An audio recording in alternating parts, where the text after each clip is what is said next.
How do we start it? How do we start it? Alright.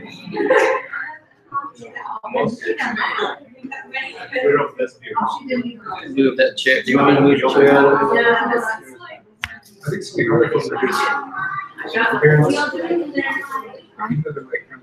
Because he likes to stay. Oh, he likes this.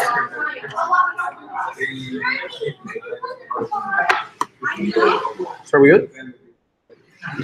Go ahead.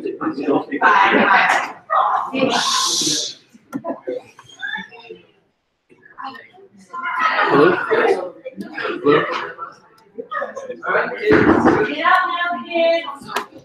Hello? You on?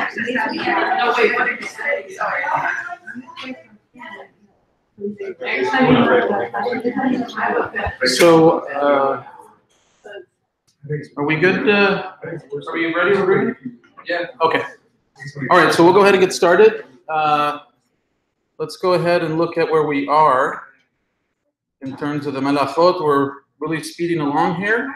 So all the red ones we've already covered, and then today the goal is to do actually more than 4. But as you can see, we're making pretty good progress, and we're going to be finishing these up in probably in another week or so, maybe, depending on how fast we get through them. So I wanted to start off with just a little story, as I like to do. Can anyone tell me what a mitnagdim is, or misnagdim, if you want to use the Ashkenazi pronunciation? Nobody know? Okay. So in the time of the Hasidim, there were individuals that were followers of Hasidut. They followed Hasidic thought. And the mitnagdim, or the misnagdim, were those who were opposed. They were the majority of the community. They were Orthodox who opposed the Hasidim for various reasons. So there was a very famous Rebbe, Rabbi Shneur Zalman of Laedi, who is the, as Julian had said, he's the Alter Rebbe. He's the founder of the Chabad movement. And it's just an interesting story. It doesn't really relate specifically to the Malachot. But someone came up to Rabbi Shneur Zalman of Laedi and asked, Rabbi, will the Messiah be a chassid? Will he be a follower of the Hasidim? And Rabbi Shneur Zalman of Laedi says, no, I believe that he will be a mitnagdim, a misnagdim. He will be an opposer of the Hasidic movement. And the individual was sort of intrigued by this, sort of opposite of what he thought. And Rabbi Zalman says, because the Hasidim will believe the Messiah, whoever he is. But the mitnagdim will only follow Mashiach if he's one of theirs. So I thought that was sort of interesting. So if you're truly pious, if you're a true Chassid, you'll follow the Messiah regardless of who he is. So interesting. All right, so let's go ahead and jump to the melachot. And I think this class is going to be pretty quick too. These melachot are much, in some sense, faster or easier to deal with. Can I just ask a question about what you just said? Sure. The mitnagdim, they were the ones that were against what? Hasidim. They were the opposers. Mitnagdim, the misnagdim or the mitnagdim it's opposed. Also opposers are what? Balance. Well, they weren't opposed to Kabbalah. They were opposed to the dissemination of Kabbalah to the masses. So someone like the Vilna Gaon was a great Kabbalist, but he was opposed to the Hasidim because they were making, esoteric, ideas known to everybody. And so they weren't going through the proper channels. And the other, one of the main things that the mitnagdim or the misnagdim were opposed to was that they emphasized Torah study. You have to be a scholar. Torah study, Gemara, Halacha, you go through these processes. And in the beginning, the Hasidim were very, shall we say, charismatic. They were singing, and many of them were illiterate. Many of them were not studied. And so their connection to God was through intense prayer and singing and dancing and drinking and all these kinds of things that were sort of circumventing the normal form of traditional orthodoxy. And so they're basically saying, we're going to circumvent that and we're going to have devekut, we're going to have attachment to God, but you don't have to be a scholar. And then the rabbis are like, wait a minute, you're undercutting unintentionally or intentionally the position of the rabbi. Because the rabbis are, you have to study, you have to be, the ignorant cannot become holy. And the Hasidim are We're just going to be joyous, that kind of thing. So the leaders of the Hasidim were not rabbis? Someone like the Baal Shem Tov, as far as I know, did not have formal smicha. But eventually, the Hasidim, they gained converts, if you will, from regular mainstream orthodoxy. So eventually, Hasidim became Talmudic scholars. They sort of brought that in, and they became Orthodox. Now they're ultra-Orthodox. But in the beginning days of the movement, for quite some time, there was this great clash. And since we're on the topic, one of the brilliant things that the Hasidim did is, because of their Kabbalistic ideas, they would take control of certain occupations. So shechita, which we're going to talk about, and that is connected, slaughtering, the Hasidim would become slaughterers, and they would dominate that industry in that town, and then eventually, guess what? You had to have your meat slaughtered according to the Hasidic manner, and so they would dominate that particular vehicle, and they sort of dominated that area, and they forced, if you will, their legitimacy, because they controlled that. And that's, I think, in some sense, if you look at Chabad, there's a lot of controversies with Chabad aside from Schneerson, but they're so ubiquitous, right? There's 3,000 Chabad centers all over the world. Nobody questions Chabad. Why? Because it's Chabad. It's everywhere. And so when you think about legitimacy, Chabad is just there. I mean, there are many Hasidic groups, but it's just the sheer presence that is legitimating, even if you have disagreements with them. And even in Dallas, I told you this, I think, the first time I came in August. My sister was telling me that there's not a particular Chabad house in one area of Dallas because the Orthodox day school would not allow the Chabad rabbi to put his kids there, because they were, standard Litvak, Lithuanian, yeshiva, type, and they are opposed to Chabad. So you have this Orthodox opposition. So things are not always as hunky-dory as we might think they are. So we have a lot of slides, that's why it's taking a little bit of time. But interesting aside, interesting history. If anybody questions you, you can say, well, I'm not Chabad, I'm not crazy. But that's good. I'll tell you a story since we're taking a little while. I had a friend who was a member of Or HaTorah. It's a very Orthodox congregation. But at one time, he had attended a place like Bnei Abraham, a messianic place. And one of his rabbis was telling him, why don't you become a formal member of Or HaTorah, which he did, and he became a great supporter of it. And my friend said, well, I don't join cults. He had a facetious, and so the rabbi looks at him and says, well, I'll tell you what, it's a lot better than the cult that you used to be part of. So they both had a little bit of, All right, so I think we're almost there. All right, so we are at Korea. Okay, it's not Korea, it's Korea. I haven't put the Hebrew in, so. All right, so this one is related to tearing. So the principle of the malacha is that tearing apart connected objects. So in the Mishkan, in the tabernacle, let's say that you have the curtain, and something happens in the curtain where you have a tear. It had to be replaced with a new section. So that would cause the initiation of work to be done. And so the issue has to do with tearing two connected things and then to resew them afterwards. So we don't want to do anything related to that action. And the Toladah, the subcategory, is tearing two connected things, whether or not they are meant to be reattached. So in the Mishkan, we would only be doing it if we were tearing and then recreating, right? Sort of like you can think about sewing clothes or something like that. But today, the concern is not to tear in its most extreme form, to tear at all. Now, we talked about that when we had the piñata situation. And the leniency would be, as Whitley was demanding the piñata, was, if it's destructive, does that count? So the most strict position would be that you shouldn't tear at all. But again, there's other scenarios. All right, so let's look at practical applications. Tearing paper. It is forbidden to tear paper. Cutting to specific size transgresses a separate malacha, which we haven't covered yet, which is called mechatech.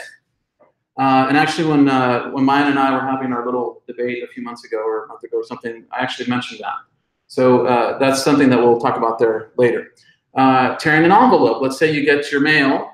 The most strictest approach is that it is forbidden to open a sealed envelope, even if it could be opened without actually tearing it, such as steaming it open or non-rip envelopes. So we don't want to do anything that is similar to the tendency of ripping, at the very least, because it might seem that people might think that we had ripped it.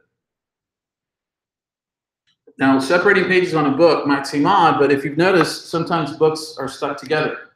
I've had siddurim, they're hot off the press, and they're actually stuck together. And if you try to separate them, you'll actually rip the pages. You could damage the pages, one thing, but you might rip them. So if it had been originally separated but became stuck together over a course of time, it may be separated, but care should be taken not to tear letters, which is related to mochek, which is a separate.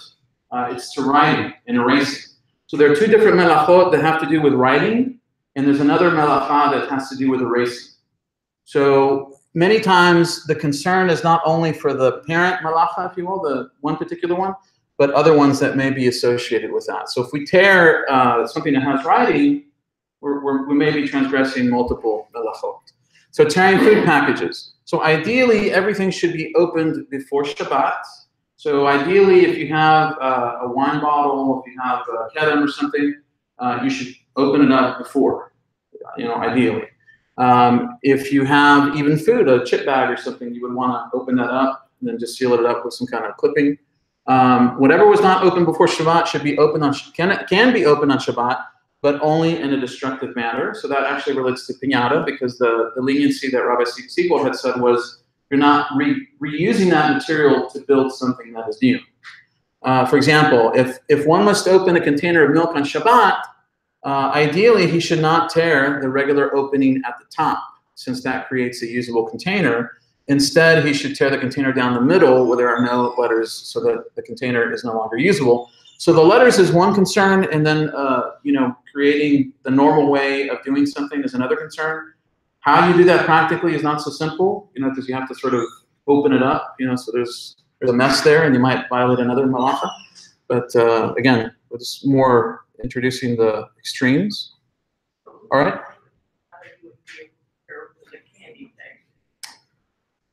If you didn't get to, so that was one of the arguments. The idea was that some rabbis would say that anything, you can tear anything apart to get to what you want, especially if it's food. And then there's another approach that would say you shouldn't tear anything, because even though it's for destructive purposes, we don't want to create scenarios that appear to be close to the melacha itself of tearing. Something that might have writing on it, or we're going to put it to good use. And Rabbi Siegel's comment was, nobody's going to take the piñata apart and then put it back together again. Well, I don't know. I've seen a lot of crazy people before. No, I'm just kidding. The candy inside is usually wrapped, right? Well, the wrapping you could unwrap. That's not tearing. Yeah, it's just So, but okay. So that's pretty simple. Any questions on that? Unwrapping the candy, yes. Good. Any comments, Steve? He's like candy. All right. So it's Seder. So this is trapping. All right. I don't know that any of us are big trappers here. Trapper, was that back in the 70s? There was a Trapper John or something like that. Anyways, bad joke. All right. So the principle of the malacha is trapping a living creature in a way that, and I forgot to add this, that prevents its freedom. So you're trapping it, and then you're keeping it, like in a pen or in a cage or something like that. So this is sort of odd because we don't know exactly what the tachash was, but if you remember, the Torah stipulates that there were certain tachash skins that were used in the construction of the Mishkan. Now again, we don't know what that is. Some people say it was a dolphin. Some people say it was some kind of a mammal that was multicolored. I don't know. Huh? Well, I don't know. That's a separate thing. Behemoth is something different. Well, I think that's one interpretation. Of tachash? That's interesting. I haven't heard of that one before. But whatever the case, they had to trap this mythical animal or whatever it was. Maybe it was a chinchilla, I'm not sure.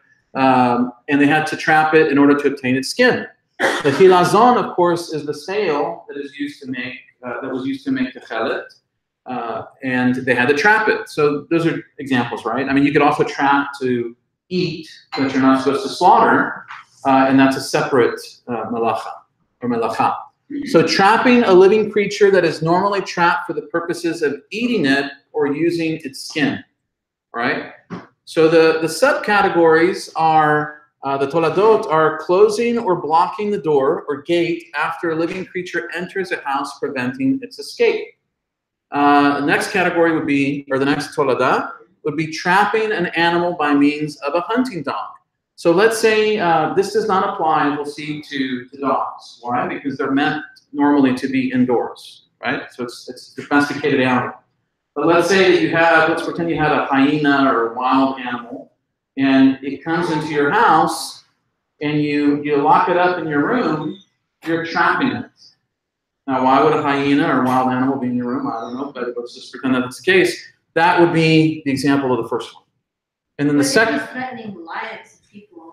Yes, I mean, there's a hierarchy, but let's assume that it's not threatening you and you want to sort of a rat or something like that. Right? The only thing that a rat needs is a little sweater, and then it's okay. That's good. So trapping an animal by means of a hunting dog. So this, maybe a squirrel, a rat, something like that would be, another prohibition. So let me just note, Magen Avraham is a commentary that was written on the Shulchan Aruch. The Shulchan Aruch, remember, is a code of Jewish law that is sort of the dominant modern basis of halakha. It, in part, is based on the Mishnah Torah, but the Shulchan Aruch is dominant, and then there are other codes that come after, and the Magen Avraham was a commentary on the Shulchan Aruch. Okay? All right, so let's look at other things. Household pets. Yes? What about, like, mouse traps? The issue, I thought it was. So if you said it before Shabbat, you're fine. So house pets. So the malacha of Tzeidah applies only to animals that run away at the approach of a human being. That's why it doesn't apply to a dog. Why? Because a dog naturally comes up to a person. I'm sure you know, what does the word kalev? Kalev is a dog, right? Like the heart, to the heart. Kelev. No, it's kelev. I mean, it's where we get kelev from. A kelev is to the heart. Why? Because the animal is a best friend, right? It's a man's best friend, because he attaches himself to the heart. So a dog naturally is attracted to people. He likes people, and so it doesn't apply to a dog. The door may not, however, be closed to a rebellious pet from running away. So if you're trying to keep him in the house, you wouldn't trap him. Unless they're an indoor pet. Yeah, unless he's rebellious. Can you keep your rebellious? So if he runs away, you just let him go, don't chase him? Well, no. Yeah, if he's in the house and he's acting crazy, and you're trying to keep him in the house, if he's going to run outside, you theoretically would not. Again, this is the most extreme perspective, right? Yeah. You can put it that dog in a cage, right? That's well, yeah. If it's Shabbat, then you would theoretically not want to put him in a cage unless he has access to it, right? Yeah, because your dogs are already in an area, so they're already there. Yeah, that's different, and they're domesticated anyway. So you have them in the house, they go out, etc. Right? So there's a different situation. So trapping mice, it is permitted to set a trap before Shabbat. And that's based upon the Mishnah Berurah. Remember, the Mishnah Berurah is the Chofetz Chaim, Rabbi Israel Meir Kagan's work of halakha. Probably the most modern in the 20th century. Catching fish. Let's say that, let's just pick somebody random, Whitley. And Whitley is hungry. Whitney O'Connor is hungry, and everybody's eating up all the food. And then she says, wait a minute. I like that little fish right there. And she goes to the aquarium and she puts her hand in and she says, I'm going to eat this fish. I like sushi. And she cannot do that. Why? Because, well, first of all, there's multiple issues there, but she's trapping the fish, right? She's got it out of the water, out of its natural domain. Shame on Whitney. And so we're taking away its freedom. So we don't want to do that. All right, so let's look at caged birds. You have some parakeets or parrots. You open, let's say that you have to give it food, right? They eat. You want to be sure to block it with your body, because if you're, I don't know why you would do that, but if you open it up and then it's about to get out and then you're closing it, of course you might hurt the bird, but the other thing is you don't want to trap it, so to speak, right? As where if it's your body's there, most birds are timid, so they're not gonna, go near the door. All right, so wild birds. Of course, a wild bird is difficult to capture in a room, even if a window or door are closed. Ellie, don't do that. Consequently, it is prohibited to restrict its freedom. However, it may be closed. You may close the door. I'm sorry, if it is cold outside. So let's say that you have something in your house and the window just happens to be open, but it's you're living in Michigan like my sister, and you've got to close the door because you've got a snowstorm. You want to go ahead and do that. So, all right. So trapping flies. It is rabbinically prohibited to trap bees, even though they are not used for constructive purposes. I don't know why I put bees. It should be flies. One may not close the door of a closet in which there is a fly. So theoretically,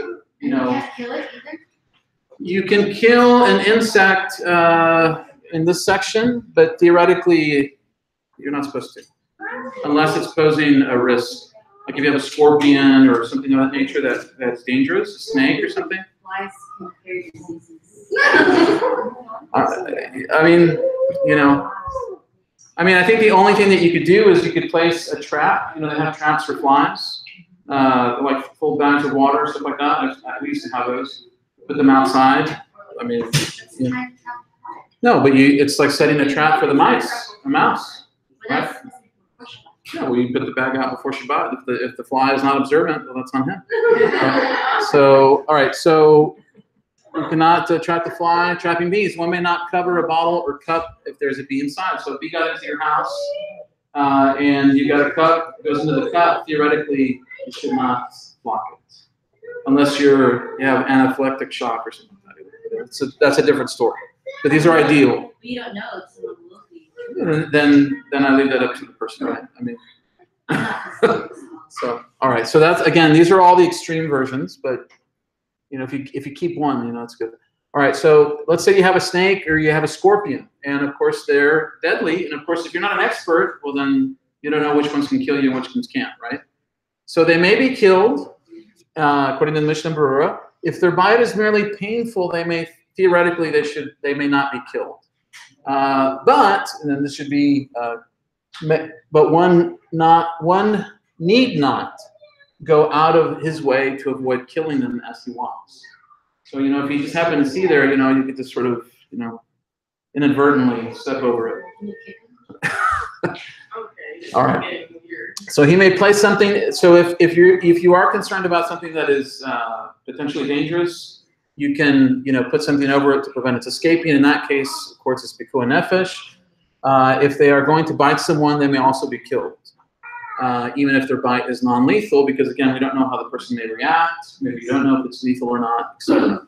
Now, I thought this was interesting, charming a snake. This is something that Stephen was very concerned about. But so, if you think about it, if you're in the Middle East and back in the medieval period or something like that, maybe even today, maybe you're like, hey, I want to charm a snake on Shabbat. So verbally charming a snake is permitted since it does not restrict its movement. However, if you're playing with a snake and all of a sudden you put the basket over it or something like that, that would be theoretically trapping it, right? So maybe we can do that at Bnei Abraham. We can charm snakes. All right, so I think we're done with that one. All right, so very quick. Like I said, we're going through these quickly. All right, so shechita. So slaughtering, ritual slaughtering. In the Beit HaMikdash, let's start off with the principle of the Malacha. But in the Malacha and the Mishkan was that animals were slaughtered for the skins, right? And then they were used to build different aspects of the Mishkan. The principle is that taking the life of a living being should not be two, but for the animal or the blood. The basic, the parent melacha, ad melacha, is removing the life force by slaughtering or beating an animal to death.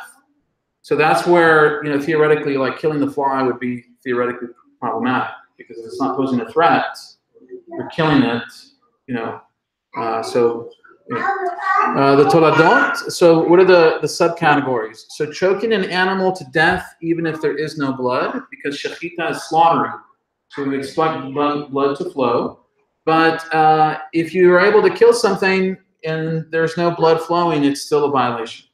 So we talked about the Whitney O'Connor scenario where she wanted to get the fish. She was trapping the fish.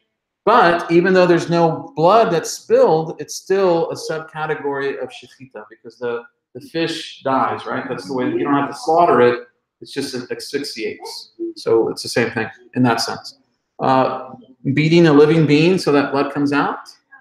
I mean, I don't know how many people are going to face that scenario, although I've thought about it sometimes. But and then even beating a living being so that a bruise causing a blood clot results. So you shouldn't be fighting on Shabbat if for no other reason because you don't want the person to, if you will, spill blood. So that's sort of an interesting scenario. I actually heard about a case where in a synagogue they were debating about I don't know if it was an aliyah or something like that, and they got into a fist fight. So, you know, in Sephardic synagogues, many Sephardic synagogues bid on the aliyot. People bid, you know, I'm going to pay $1,000 to do that. And so, I don't know, maybe somebody didn't have a, maybe they do too. It's a good fundraising scheme, but I guess if you don't have cash on hand or something like that, maybe, you know, they didn't take credit cards or something. All right, so spraying flies. One may not spray flies unless there is a window open from which they can escape. And that's from Hilchot Shabbat, Hilchata. That's from Rabbi Nurwith. It's a newer compendium of halacha. Now this is interesting. Let's say that you have a scab. So you've hurt yourself, you have a scab that's growing. You should not scratch the scab since the scab is likely to bleed. So you're not killing anything. But you are, theoretically, if you think about it, you're shedding blood. So we don't want to do things that are close to shechita, even if they're not directly related. Of course, this is a rabbinic prohibition since the intent of the individual is not to make him or himself or herself bleed. And the same is the case with a splinter.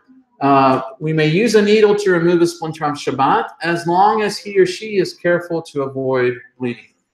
So we don't want to do anything that is similar to bleeding. And that, so we've knocked out 3. We're going quickly. So after we've done shechita, after we've done ritual slaughter, if we have an animal that was going to be used in the Mishkan, what would be the next step? Well, they would take away the hide. They would take away the skin.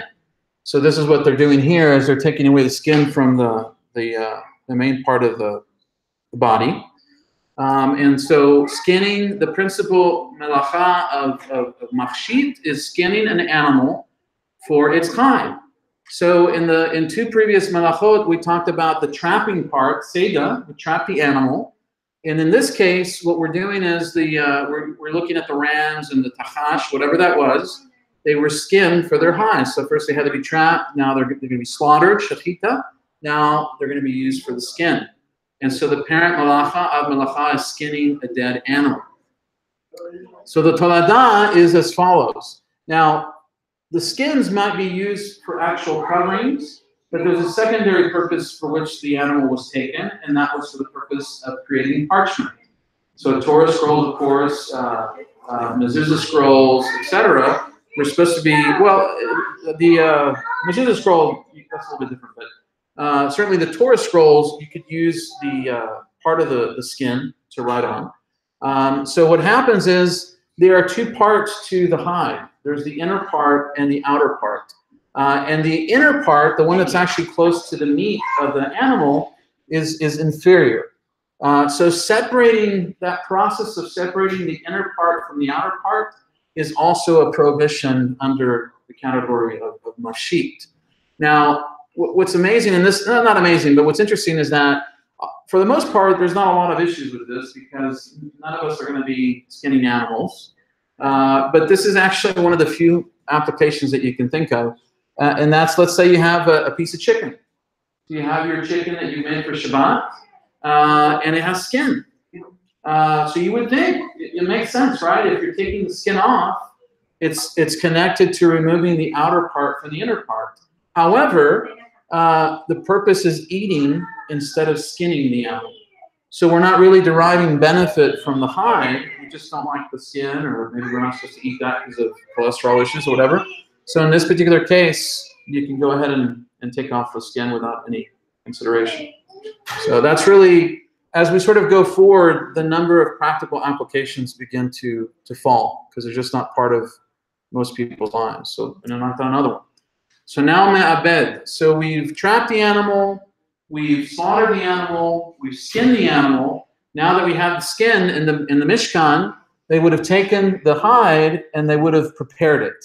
And what they're showing here is they're putting it in line because it's a cleaning process. They're preparing the hides in order for further use. So me'abed has to do with preparing the hide of an animal for use.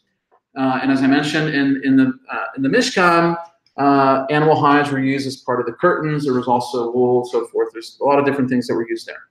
So generally, and that's what was shown in the previous picture, if you're going to tan the hide, you either do so by salting or by soaking it in lime. So you're putting it into a solution to prepare it. And then the subcategory was actually stomping on a hide to prepare it for use. So some type of, I'm not sure if that's for smoothing or for what, but that was part of the process that was used. Were all these guys, were they shokets? Is that what this would have been part of? Part of this? Yeah, so the shochet would have to be the ritual slaughterer. So you have to make sure that the animal is killed appropriately. And then from that, all these things would be derived, because you would not want to derive, if you're going to get parchment for a Torah scroll, you wouldn't take that from a non-kosher animal. And then the meat, obviously, all those elements are sort of parceled out from that animal. So yes, it would have to be the shochet that would do that. And in that process, if you think about it, it's interesting because we talked about it in the kashrut class.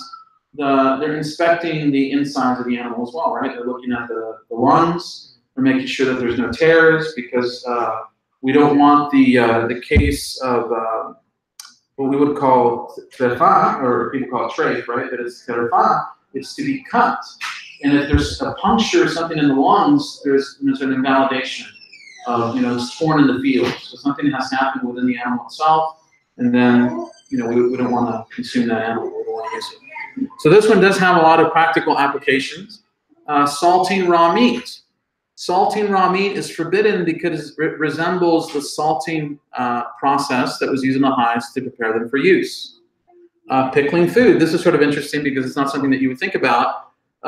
Brine is salt water, right? And it's used to preserve something, prepare something, industrial uses and so forth. But salt, vinegar, etc., can all be used to pickle the food. And so in that sense, it's prohibited because we don't want to do something that is similar to cooking, even though it's not directly cooking, but it is something that is done in preparation for eating, I guess you could say long term.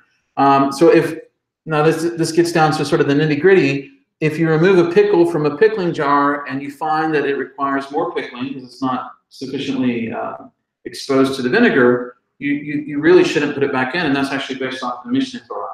So if you like the Rambam, you can look at that one, Shabbat 22:10. Salting foods. So if you have foods which are not normally preserved with salt, so if you have eggs, for example, you're not really preserving them, you're just adding to the taste quality, that's not a problem.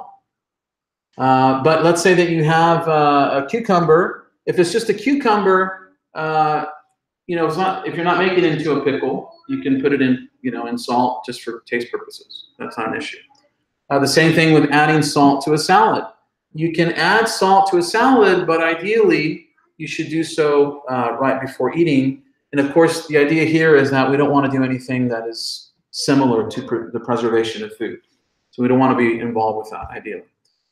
Making salt water, I'm not sure on the cooking side why people would do this, but just in case, you're not supposed to make salt water that is a strong brine. So if there's more salt than there is water, you would not want to do that. Again, I'm not sure how, since I'm not a cook, I'm not sure where you would use that, but including it. And that's that. See, we knocked out 4 already.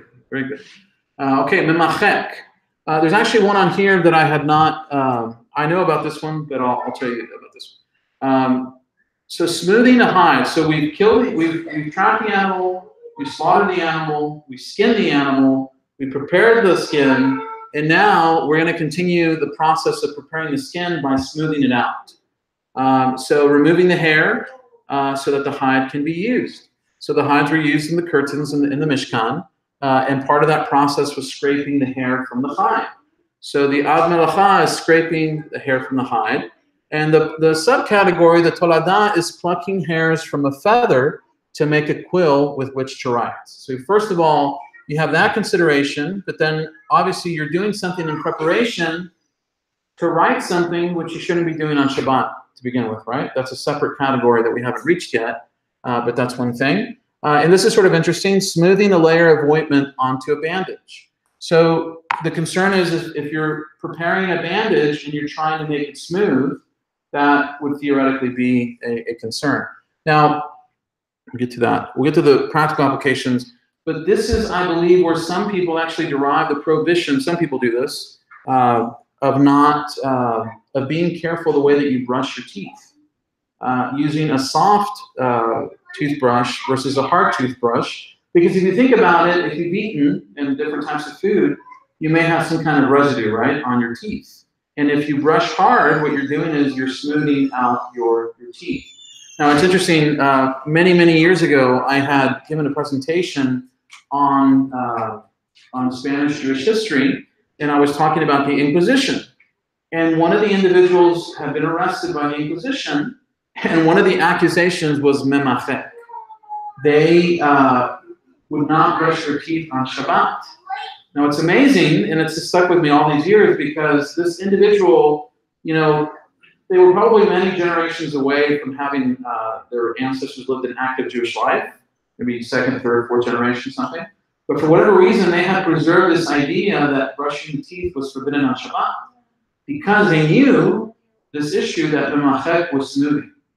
And so they were so careful, like that was one of the few things they did, but they were very careful about that one observance on Shabbat, and I thought that was interesting. So let's look at practical applications. You're scraping a shoe, but you have a leather shoe. So let's say that you have, you walk outside, it's muddy, you got mud on your shoe. If you have a leather shoe and you scrape it, that's a problem. Why? Because there's another category of removing dirt, which we talked about previously. But if you're smoothing the leather, that would be, you know, theoretically an issue, especially if it's something like we call it suede, right? Because suede is sort of rough, and if you do that, you're inadvertently smoothing that out. So putting ointment on a wound. Now, the ideal way is one should not smear ointment onto the wound, but rather one should place the unsmeared ointment onto unsmeared ointment on the wound and then put the bandage on top.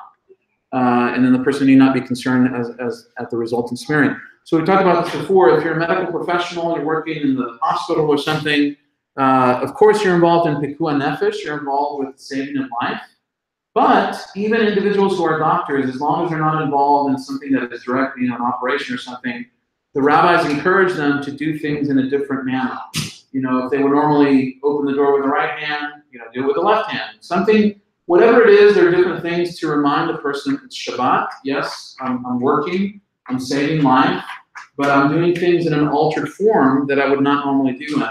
And that sort of is you know, we're commemorating Shabbat or remembering that Shabbat is holy.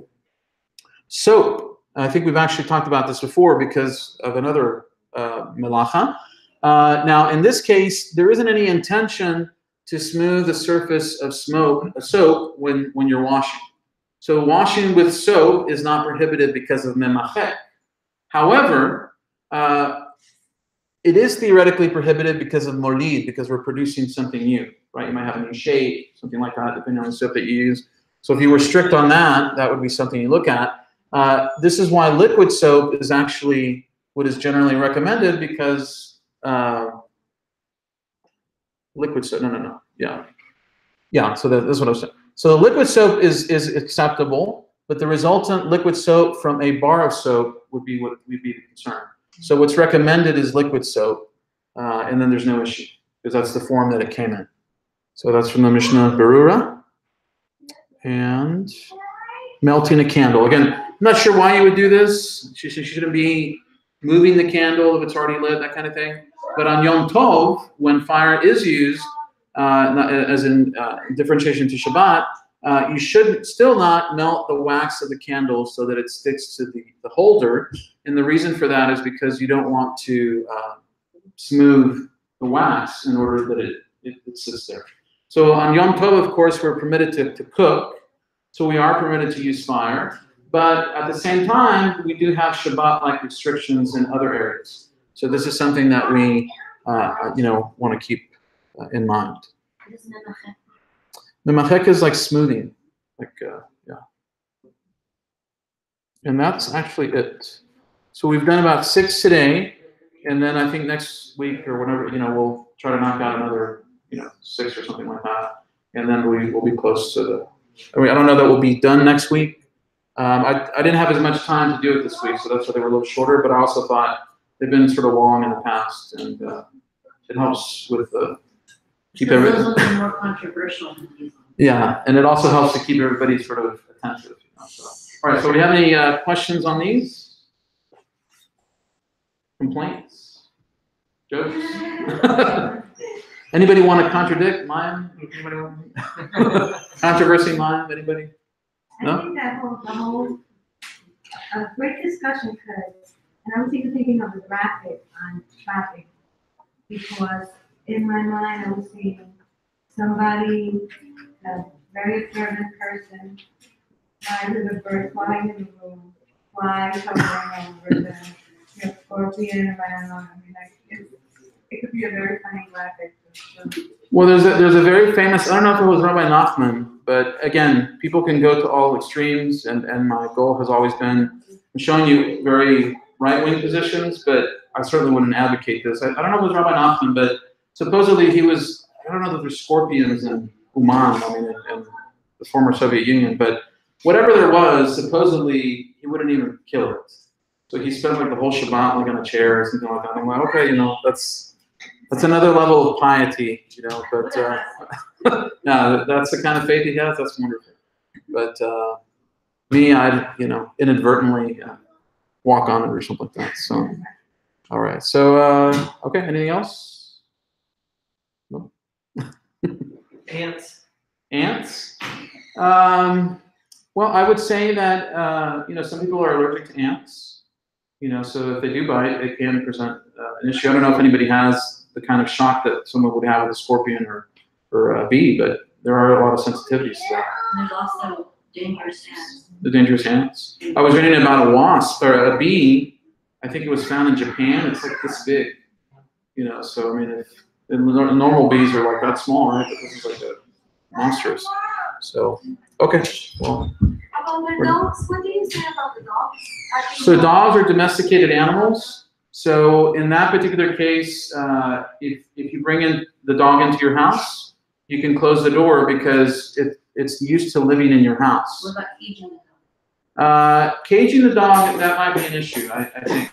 Because if its normal activity is to be, unless that's where it lives or something like that, maybe it goes to sleep in there and it's not really being trapped, it's just, but well, that might be an issue then. Yeah, but I mean, if dogs are sort of a different case. It's really for trapping an animal that is not domesticated, and so you trap your cat. Well, that's because people are allergic to it. But you also do it before Shabbat, right?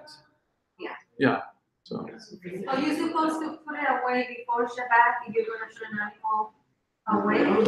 No, so the issue is actively trapping the animal on Shabbat. Yeah, so the dog is different. So because dogs are, they go in and out, they live with you. But if you were trying to, I don't know, there's some rare animal that is worth $1 million that just happens to walk into your house, and you're like, oh no, we got to save it. You don't want to close the doors because you're trapping it. Oh, I see. And that's the prohibition. The only other issue is that if the dog or the pet is rebellious, you wouldn't really theoretically close the door. I mean, if it goes, it goes. Okay, so if it's not your pet, you cannot trap an animal, right? if it's your pet and wants to run away, you're supposed to let it go. Well, it depends what the category of rebelliousness is. Very cool. There you go. Well, yeah, but if it's a domesticated animal, let's say like a dog or something. They might come back, right? I mean, Yeah, well, but there's also the Torah that says that if you see your neighbor's ox, kind of being stray, you got to Rescue. yeah, it's like rescue. yeah, It's but different. you mean like if you So see if it somebody? wandered into your yard, Yeah. you went over there and you caged it for So them, that and you knew it you're was your trying to neighbor. save you its got life. You're trying to get it so that it doesn't get run over by a car. So basically, you can break the law if you're safe. Seriously, that's what you're trying to do. Yeah, I mean, you can sort of expand it as much as you like, I guess. I mean, But some people go to the extent that no, I won't save the life because they'll Or go a first. person. Yeah. Basically. yeah, I mean, Well, also, dog is a domesticated animal anyway. yeah. So it would be. I mean, if you have a wild pig, I mean, I wouldn't be, concerned about, trapping it or something like that. Also, But the danger that will work somewhere. yeah, well, that's a different scenario, right? Totally car. If you have a small car, right? Like, so, yeah. So. But for the most part, I mean, I think most of the insects, I think, are probably the most applicable, right? But I think for the most part, Whitney O'Connor can control herself with a fish. Unless We're you have gonna a pet tarantula. a tarantula or something like that. So that's all right. Okay, so pretty quick, but we're making good progress. All right.